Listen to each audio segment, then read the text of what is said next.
welcome back to today's video. Super excited to have you here today. Today, we are going to be reviewing, testing out first impressions, the ByMario Surrealskin foundation. This is getting a lot of hype. Obviously, it's a brand new launch. I mean, he's a phenomenal makeup artist, great at what he does, and he recently launched this and it's all the hype. But we're gonna be doing a review, a wear test, what it's like during the day, or how it wears throughout the day, and kind of a first impression in today's video. Let's jump straight in, and I would love to hear from you though in the comments. Have you tried this? Are you thinking of buying it? Did you love it? Did you hate it? Let me know in the comments, and let's just go straight into the first impressions, shall we?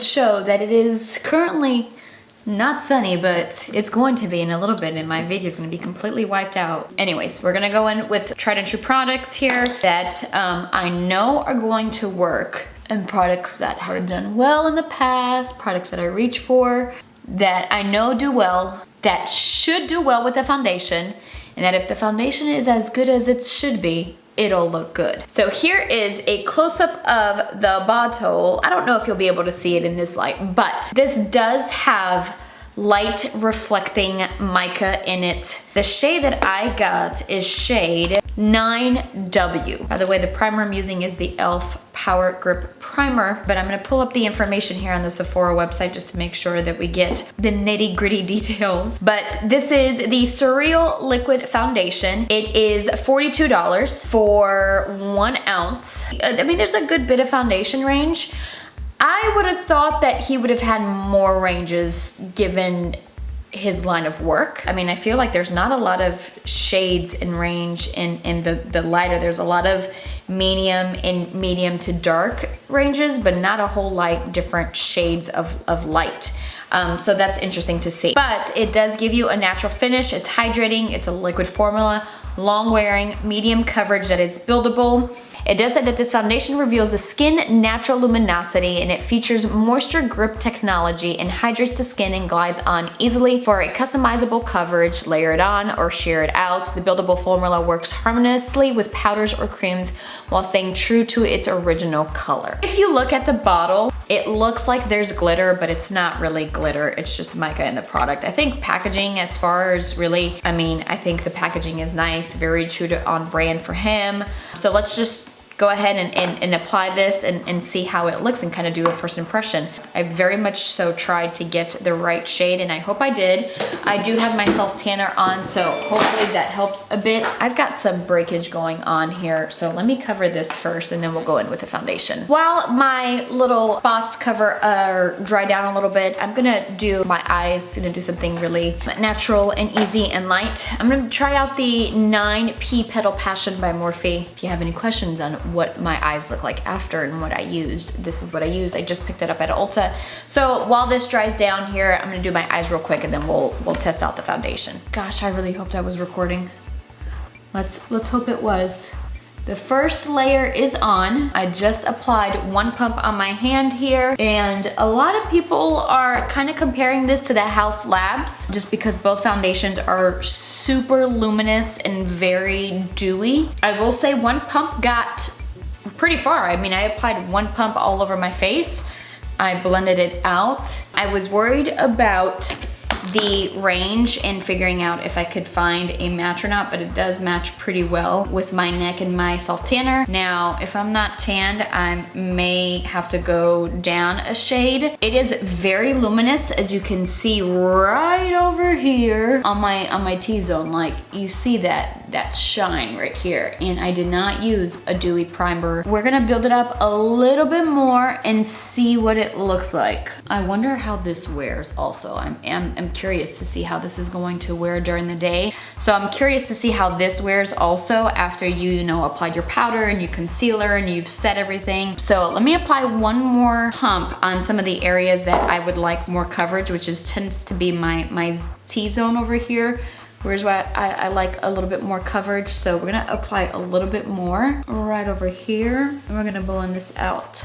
I mean, it seems pretty easy to blend. It's blending pretty well. I mean, it's actually building up a really good coverage, doing a second layer, and it is concealing everything. Now, this is dewy. This is dewy. Like, this is extremely luminous. I don't know if this is going to be a foundation for everybody. My guess would be just like the House Labs, that if you have dry skin, this is probably gonna be really good because it's gonna bring some moisture back into that skin.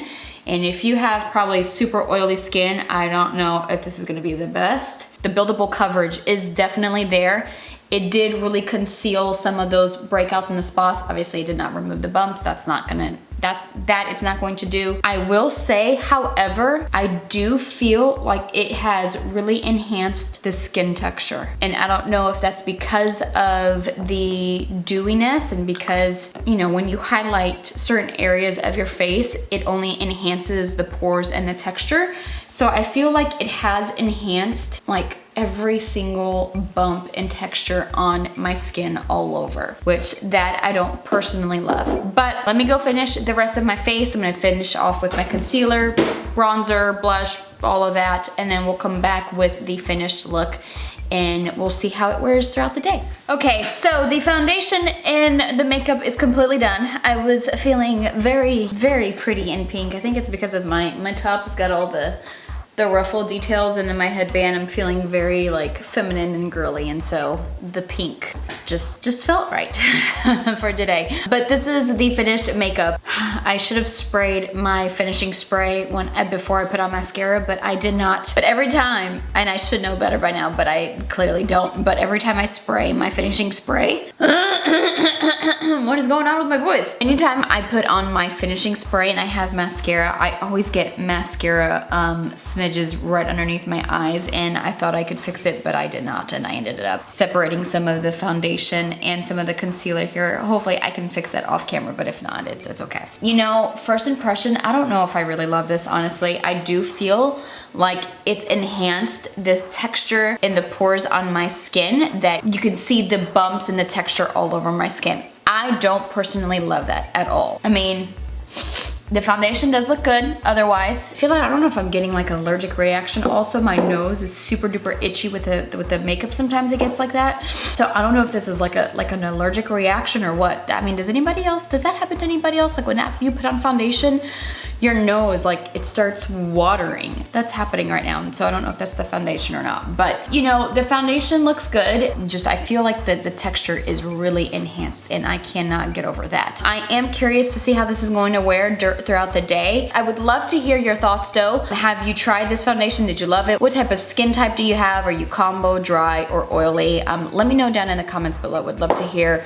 your feedback and what you thought of that foundation. If you have tried it, or if you're wanting to try it, would love to hear from you down below. So let's do a wear test throughout the day. We'll check it a couple of times and we'll see what it looks like. Okay, I'm in front of the window, so you can see here, but you can see what the foundation looks like. Close up, you can see the texture that I'm talking about. Like, I feel like every texture, everything is just so enhanced, which I don't particularly love. Now, yes, does it have a beautiful dewy glow and finish? Yes. Can you achieve this look with different products without enhancing all the texture? I think so. Let's see how it wears. I'm gonna say I don't really love first impression. I'm not a fan, but let's see how it wears. I will give it a shot, wear it throughout the day, and we'll do the next check-in in a couple of hours and so on and so forth. But this is what the foundation is looking like. So I forgot to do my check-ins during the day, but this is the final check-in before I get a shower. I am shiny. Didn't really wear that well. You can see some of the separation in the foundation there. When I'm doing wear tests, I am not doing any patching up or like any touch-ups or any, you know, blotting to take any of the oiliness away. So in front of the light here, this is what the foundation looks like. Very, very, very oily, very greasy. And then again, because of some of the foundation is removed and lipstick and whatnot. Not my favorite.